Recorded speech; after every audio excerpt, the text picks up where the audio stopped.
All right, this is a blue-collar guy from Dutchtown High School who has been an athlete, he's a musician now, and he's part of the Big Red Rock and Blue Show coming up this Friday at Chelsea's Live. Trey Gallman. Trey, thanks for coming down to Channel 9. Oh, appreciate you having me. Yeah, appreciate it. I appreciate you being here. This guy could tell so many stories. He was on the LSU football team from 2014 through the 2018 season. What an experience, huh? Oh, we had a lot of fun. We had a lot of fun, for sure. Trey was telling me just now, in an age where, certain guys opt out and there's the NIL money and all this stuff, this guy just dreamed of running out of the Tiger Stadium tunnel and you lived your dream. It happened, right? That's it. Got an opportunity to do it, took full advantage of it, and on to the next chapter, Left it all out there. I was joking with Trey. He's a little bigger than Rudy, okay? But, some of his experiences there, you kind of felt like you were being Rudy to an extent. I mean, this is a lot of hammering at practice. This is not glorious work. You're not going to touch the ball right. in a game. But, your love of the program and everything kept you going.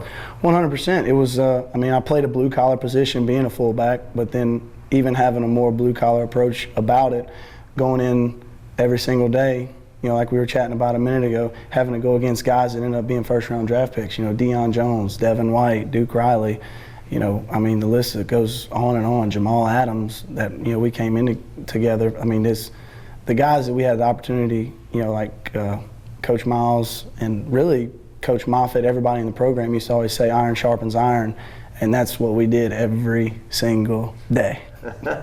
And we were talking a while ago, so this guy gets there in 14, 15, it's not till the end of 16 before you really get on the field, right? You told me the Citrus right. Bowl against Lamar Jackson and Louisville. Right. That was the first time I got one play in that game. One kickoff right there at the end. It didn't really matter much. The game was over, but hey, I got on the field. That was my first time. And I've talked to guys that played on that defense that day that shut down Lamar Jackson. You just read off some of the names there, but yeah, it was Tre'Davious White and Jamal right. Adams, Arden Key when he was really had his huge year. Yeah, that was his big year. You're right. Devon Gotchaw from Plaquemine. Well, had a lot of great guys on that team. those are some fun years. That was a lot of fun. I know I've said that multiple times, but it's been a long time since I sat down and just reminisced on some of that stuff besides talking to teammates and stuff. And yeah, that was fun. If you're lucky to live to your 80, 85, 90, whatever the case may be, you look back and your college years are so tiny, right? There's this 4-year, 5-year segment of your life, but it's so impactful the rest of your life. You remember those things forever. Absolutely. Coach Frank Wilson was there as our running back coach when I first got to LSU, and I'll never forget, he told us one day, he said, you'll stay friends with, the people you meet in high school, but the guys that stand in your wedding, the guys that will be there for the rest of your life are the guys that you played next to in college. And that resonated with me, obviously from the first time I heard him say that, but it has 100% carried true to this day. Yeah. And then on the offensive side of the ball, you're there with the likes of Leonard Fournette and some other big talents. You got a Leonard Fournette story for me, or just when you really kind of saw the greatness of Leonard Fournette? It was funny. I was joking with Brian Kelly the other day, LSU's new head coach, right. and he was the coach for Notre Dame in the Music City Bowl. Right. A game LSU lost on a field goal at the end. That's still sore. Yeah. But Leonard Fournette that day, if they would have given him the ball a few more times, I think you guys would have won. He put on a show that day, I remember. Yeah, that was like his first, he returned that kickoff for a touchdown. That was like that was the biggest game of his freshman year. Like, okay, let's get ready for a sophomore campaign. Yeah. No, I think as far as Leonard goes, it was day one, very first day of practice. We strapped it up in fall camp, and they went ones-on-ones and put him in there, and it looked like he was running just the same as Kenny Hilliard and Terrence McGee. So it was like, okay, yeah, this guy's the real deal. And obviously it's shown, playoff Lenny. That's right. That's right. And just one of the numerous guys who, when 2019 rolled around, said, man, I wish I was on that team and playing in that offense. And missed it by a year. Yeah, missed it by a little bit there. So your experiences at LSU, and then in 2018, the team that Yeah, and I've talked a lot about the 2018 team because in 2019, that team stands on its own as the greatest ever. But 2018, first game of the year, you play Miami, they're top 10. You embarrassed them on national TV to kick off the year. There's the Auburn game at the end where Cole Tracy kicks the field goal. There's the Georgia game in Tiger Stadium when they were number 2 in the country. You guys beat them by 20. And then obviously the last game of the year, Central Florida had that long winning streak, and you guys break it. I had a lot of fun covering that team that year that finished almost in the top 5 of the country. Yeah, that was a fun year. We had a lot of good guys on that team. That team bought in. We didn't going into that season. It wasn't we had a lot of question marks at quarterback. Obviously, the question mark it went away pretty fast with Joe, but we had young guys that hadn't really played. We had some veterans that were 100% bought in, and we had new guys, new systems, new things that we were doing. But that team for sure 100% bought into what everything was about, and I think it just the progress and the momentum just carried over into what 19 was. And I'm just, although I don't have a ring for it, I'm super happy to have felt like I had a little piece of that. Should have mailed you an honorary ring or something, right? I think we got a thank you call from Coach O for all the guys from the team before, like, hey, you guys deserve one of these rings too. You guys played hard. Yeah, like, thanks, Coach. Yeah. Well, technically, the first game of 2019, when you look at the calendar, was the Central Florida game, and I look back at that game, and the offense, I think Burrow threw for almost 400 yards that game. You guys were really airing it out. That really was kind of gave you a sign of things to come, even though Joe Brady hadn't arrived yet.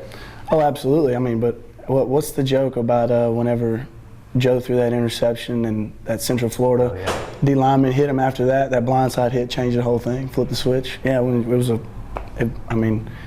they're still rocking and rolling with it today. So whatever he did, thanks for doing it. Yeah, there's that famous shot where Burrow's down on all fours, right, and he's he got hit pretty hard.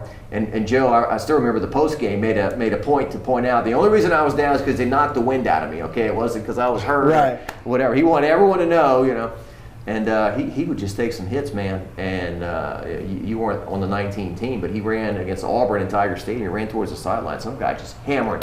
I'm in the press box like, oh no, and he just gets right back up and jogs in the huddle. It was amazing. Yeah. So. I mean, look at what he's done in Cincinnati. They're finally getting him some protection around him, trying to keep him on his feet. But he's taking licks and still rocking and rolling. I mean, they had a real chance to win the Super Bowl this year.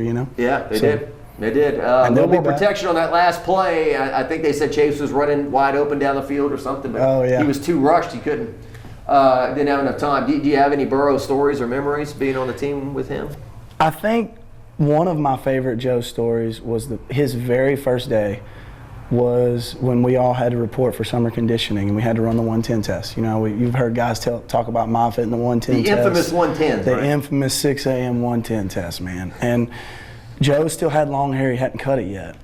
So he was growing it out. And we really we heard this guy was coming from Ohio State, and he was going to be a real contender for the job. We were all like, okay, well let's see what this guy's about. Nobody had sat down and hung out with him yet, and he shows up day one and he was first in every single 110, every single rep. He came in way ahead of Jamar, in front of Justin, in front of Clyde, in front of all those guys, in front of Kerry Vincent. He was the first one across the line every time. We're sitting there like, okay, we don't know this guy yet.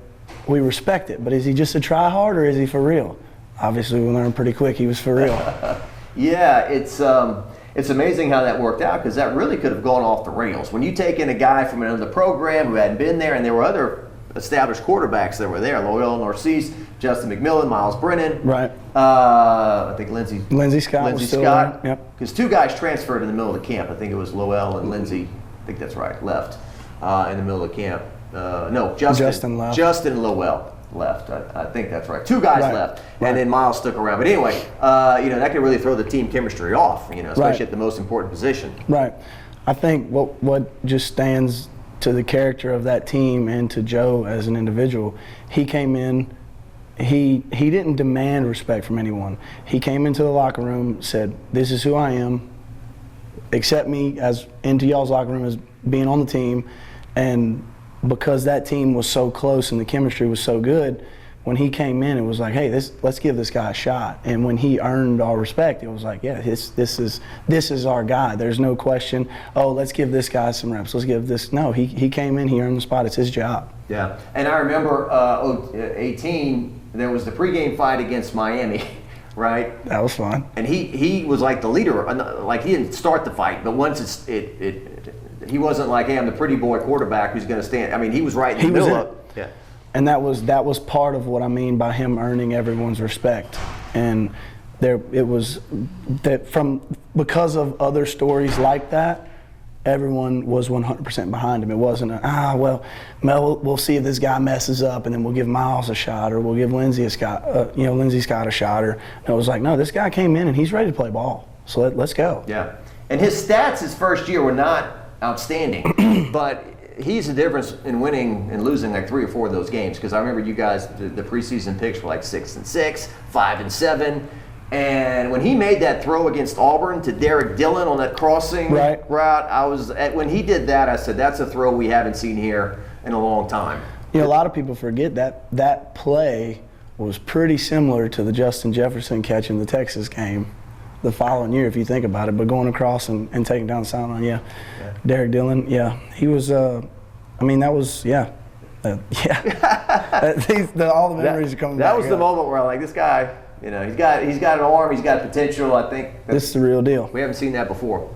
Because I love Danny Etling, great guy, super dude. I mean, you know, everything you want to be in a human being, right? Just Absolutely. A classy family, leader, good quarterback. Great guy. But when Joe came, it was like Danny Etling, Joe Burrow, about the same, I mean, we just didn't know. That was kind of what we had thought was okay. Well, we knew what Danny was about, right? We knew who Danny was.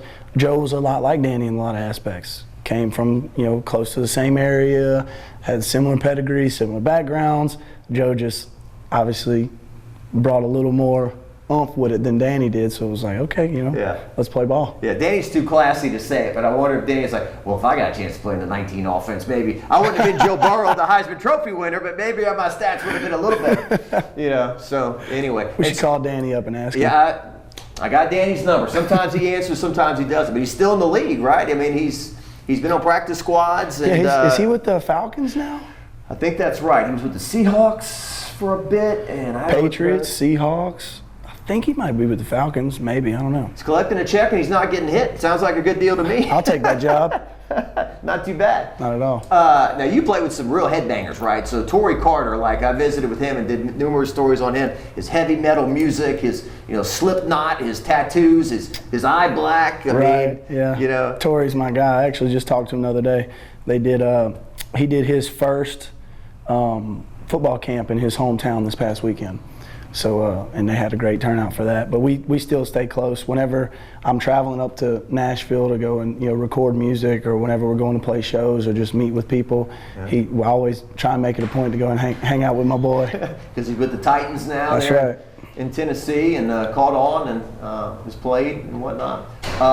And then Foster Moreau, Trey. Foster Moreau, when you'd interview him, I'd get nervous sometimes because. I'm like twice his age or something like that, but he almost felt like he was older than me and would chew you up and spit you out like you ask him a stupid question or something like that. Oh, absolutely. Foster was, he's good about that.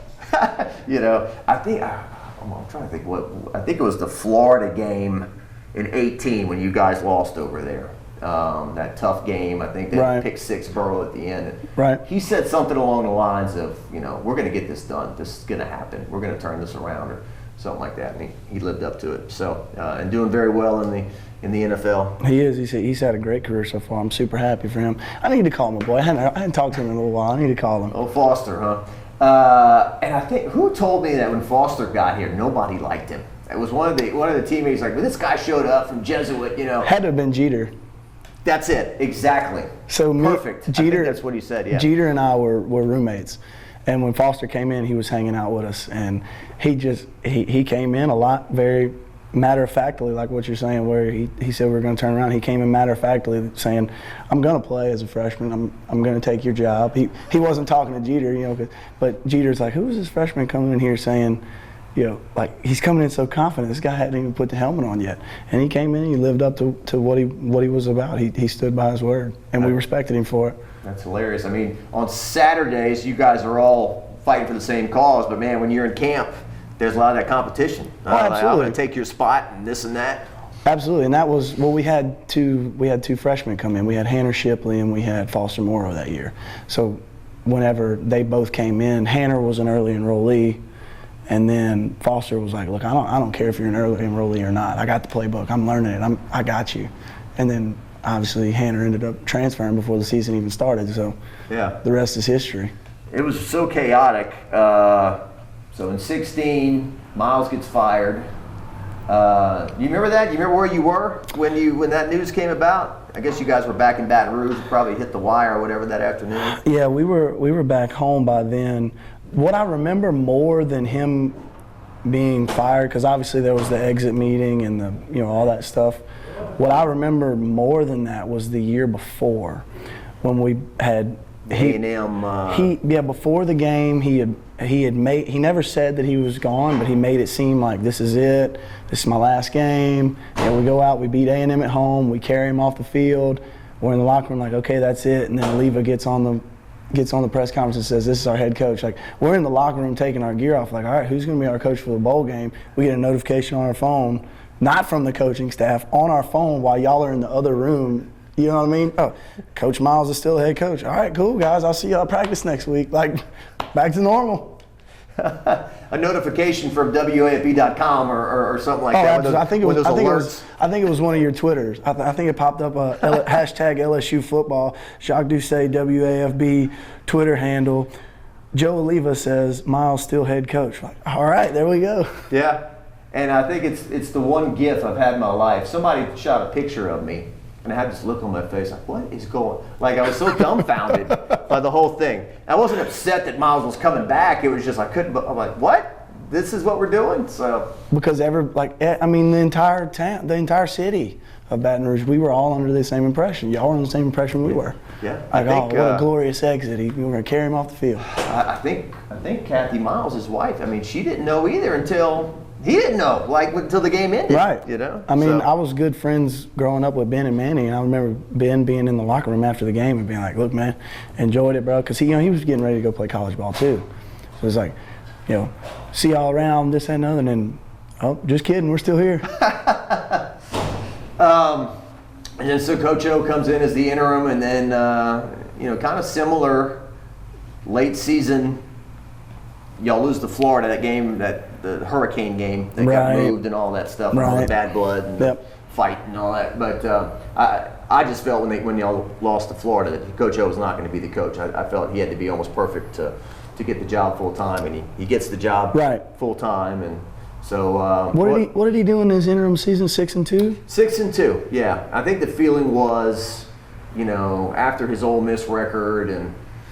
Well, he did well at USC. I think he was 6-2 at USC too on the interim too. There was just this fear of giving him the job full time. Like I used to say he was like Fix-A-Flat. I hate the comparison, but it was like your tire gets slow. Hey, Fix-A-Flat. Get you down the highway for another 50, 60 miles. Give me to a new tire. Yeah. We're gonna have to change the tire though. We're not gonna get by Fix-A-Flat. And so anyway, he gets the job, and you guys win the bowl game and everything. And then the next year, there's the Troy debacle, right, in Tiger Stadium when you lose to Troy. Oh yeah. The Mississippi State game before that, which was a debacle too. And so it's like, this thing, the boat's taking on water, Right. So he steadied the ship, and then and obviously, no matter what, he's the head coach of those teams. Absolutely. I think one of the big things, we were excited for him to be a head coach just because it was such a big change from the way Miles had been doing things for so long. He came in, brought a new energy. Obviously, Coach O is Coach O. The charisma that he brought back into the locker room, the life that he brought, we were all on board 100%. Then the season starts, like you said, take on a few leaks on the boat, and then we kind of sat down as a team. It wasn't anything that the coaching staff changed. It was, we sat down as a team and was like, look, if we're just as accountable for this. This is when you go back and watch film, we're not playing good football. We weren't poorly coached. We're not doing our job. So we have to stand up for the person that we want to be our head coach. We got to go do our job as a team, and that kind of had a lot to do with it.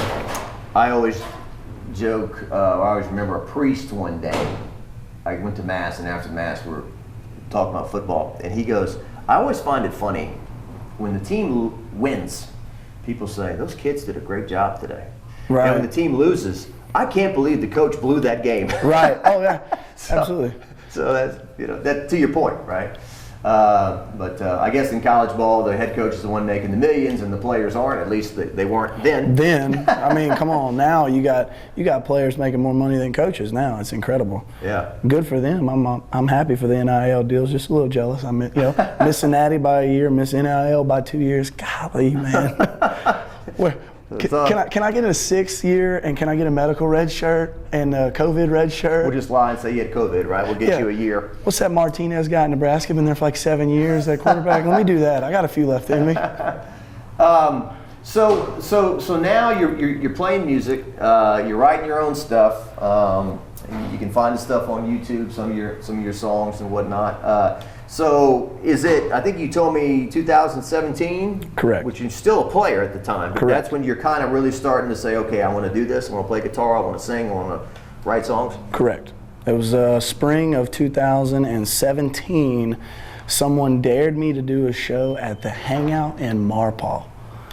And I didn't even own, short story real quick, I didn't even own a microphone, a cable, a speaker. I didn't even own a guitar that plugged into an amp.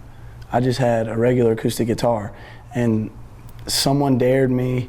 We were in the bar watching Todd O'Neill was playing, and someone said, I bet you won't get up on that stage and play. So I went straight up to the owner of the bar at the time, and I told her, I said, I would love to come and play in this bar. And she said, okay, give me your number. She called me that Tuesday and said, hey, you want to play this Friday night? I said, absolutely. Got off the phone with her and then was like, oh my God, I didn't even know 3 hours of music.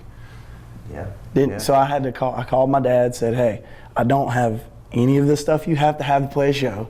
So I need you to, loan me a little bit of money so I can go buy the gear. And then also I need you to sit in and play the show with me because I only know about an hour worth of music and I got to play for 3.5 hours. He's like, okay, here we go. And then that was it. I mean, we did it. This sounds like the classic case of the dog chasing the car. Yeah, pretty much. The dog catches the car, and then, now what do we do? Right, exactly. You got, I'm going to play this gig, and I'm going to do it. Oh, okay, what do I need to do to actually perform? Right. Gear and, yeah, people don't realize, I mean, to get up there and play an acoustic guitar or fill 3 hours is a task. We used to joke when we first started, I had an actual paper binder where I would turn the page. We'd end a song, and instead of rolling into it like we do now, keeping the show going, the song would end, and you could hear on the microphone me turning the page like, oh, let's play this song. And I'm reading the words as I'm playing. Oh God, I go back and watch videos. I'm like, oh, Jesus. It's a little like, I don't say it's a little like karaoke, but kind of, you're reading the words. It was pretty much karaoke, except I have to make the music while I'm singing karaoke. You are producing the music. Right. That's something to be said about that. So the first songs that you wrote were? The first songs I wrote, first two, were both on our first EP. Brown Bag Special was one, and Fast Lane was the other. And then once we wrote those two, I showed them to my dad, and he wrote some songs that we ended up putting on the first EP. He wrote Down a Little Back Road, and he wrote I Still See You. So then we had 4 songs to have an EP. Bubba Pelletier, who is our lead guitar player, Jacob Pelletier, is his dad. He's been a songwriter in Nashville for years. And he reaches out, he says, hey, I've got 2 songs, Louisiana Way and Colorado Coronas, that I want you to take to Nashville and record. And I'll pay for you to sing them, but I think you should have some songs. And I hadn't had the conversation with him that we had original music. So then all of a sudden it was like, well, we got 6 songs, guys, let's go do an EP. So then next thing you know, it went from, okay, let's do acoustic, okay, let's put a band together. Within 1.5 years, it was, we've got original music, we might as well do it. If we're gonna do it, we caught the car, right? We caught the car, now we might as well hold on to the car because it's about to take off again. Yeah. And so you said the biggest hit song was the third one, right? That you wrote, Down a Little Back Road? Down a Little Back Road was one that my dad and I wrote together. That's the one that went top 40 on the country chart. And then Colorado Corona is one that Mr. Bubba wrote. It went top 40 on one of the Texas charts. Texas country is a completely different world from the rest of country radio. Yeah. And then we've had great local support and response from guys like y'all, Guaranteed Media playing our songs on the radio, y'all sitting down to do things like this with us.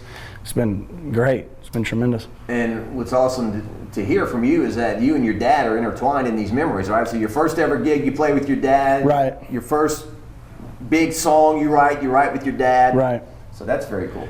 Yeah, my dad's, he's a big part of my life musically, obviously. But we've always joked that, he's like my best friend, which is a cool thing, cool relationship to have in a lot of ways. But yeah, I mean, I definitely have to, he's always been, with football and with music, with both of them, just always been adamant about when you're in it, you're going to give it your all. What's his name? John. John. Yep. Okay, so John Gallman has had a musical career himself, or? No, he never did.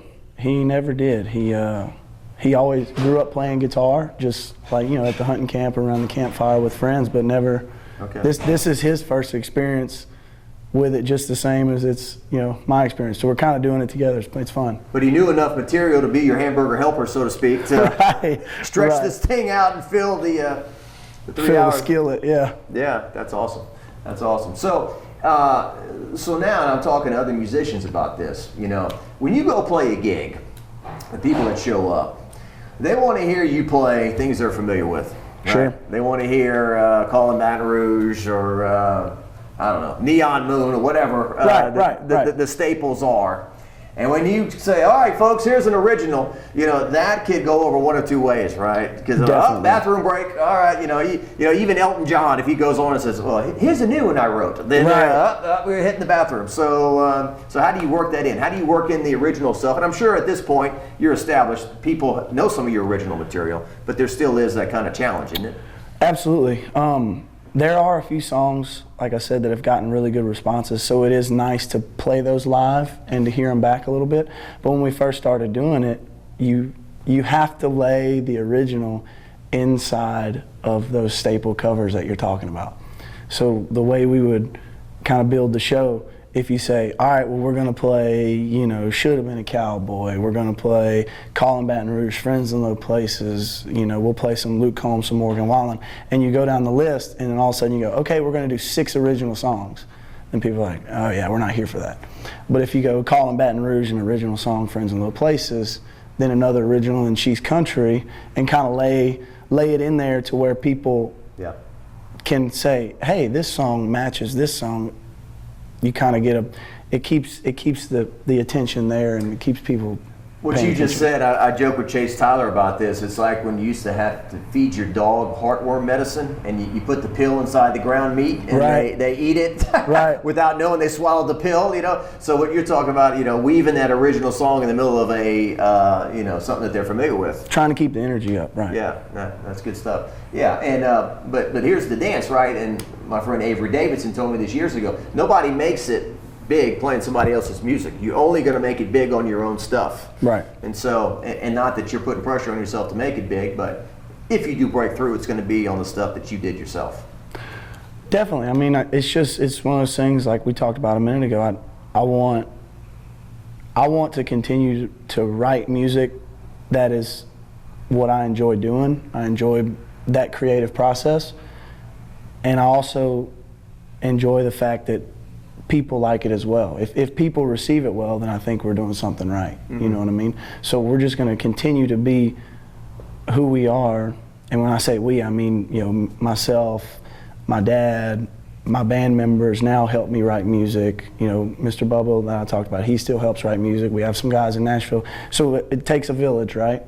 The really good people that we have around us, we're going to continue to stay who we are to provide something that we hope the people like and stay true to ourselves. And if the people like it, and then if the reception's well and things are going the way that we would like them to go, and that everything falls into place the way it's supposed to.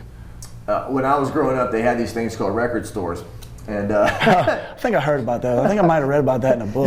You're not young enough you bought a CD before, right? Right, right.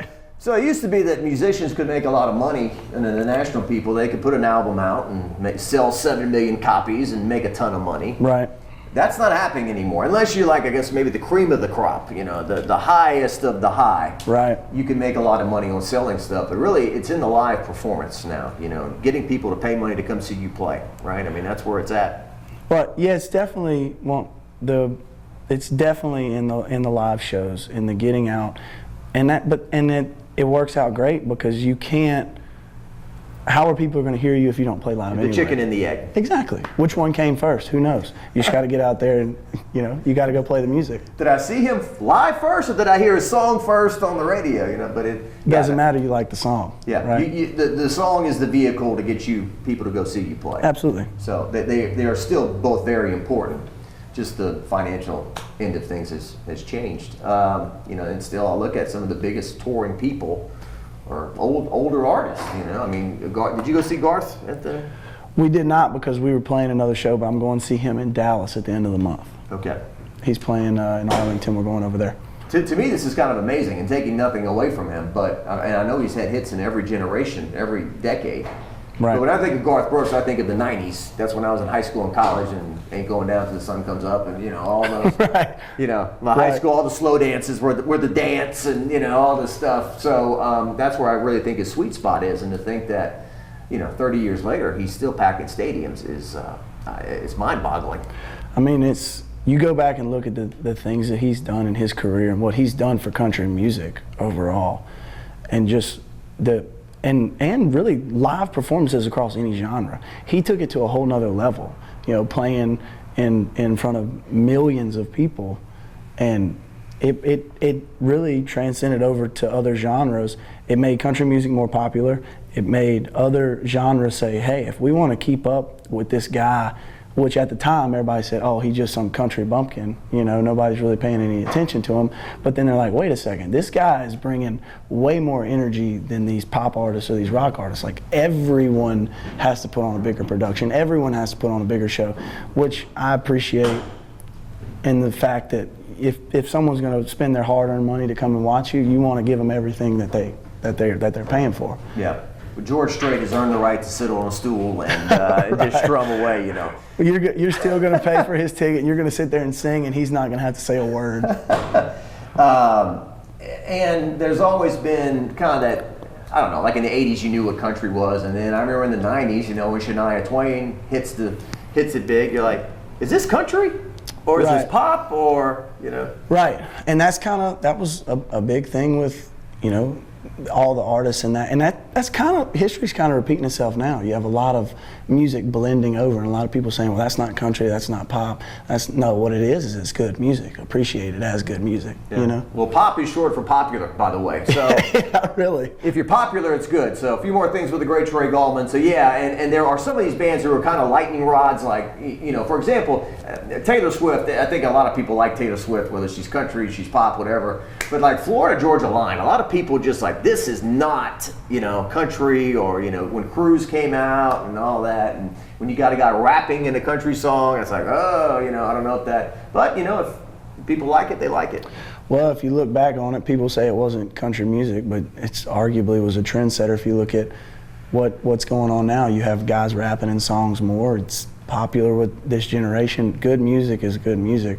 You don't have to stick them in a genre. That's such a frustrating thing to say, well, Yeah. oh, you're rock, oh, you're this, oh, you're that. No, you're a good musician. You're a good artist. You put on a good show. That's what it's all about. Yeah, I've seen Jason Aldean break out Enter Sandman, you know, going Absolutely. to those heavy riffs and stuff. So anyway, well, look, we've taken up enough of your time. We appreciate you coming down. Tell people where they can find your music and information about you. Y'all can follow me personally on all social media platforms. It's just Trey Gallman, no spaces. Our band page is Last Call BR on Facebook, and last_call_band on Instagram. We try to post all of our shows as much as we can. Our music is on Spotify as Trey Gallman, all streaming platforms, YouTube, Spotify, everything. And if you want to see us live, we'll see you at Chelsea's this Friday. That's right, July the 8th. If you're watching this before July the 8th for Louisiana Military Charities. Thanks so much, man. Appreciate you. All right.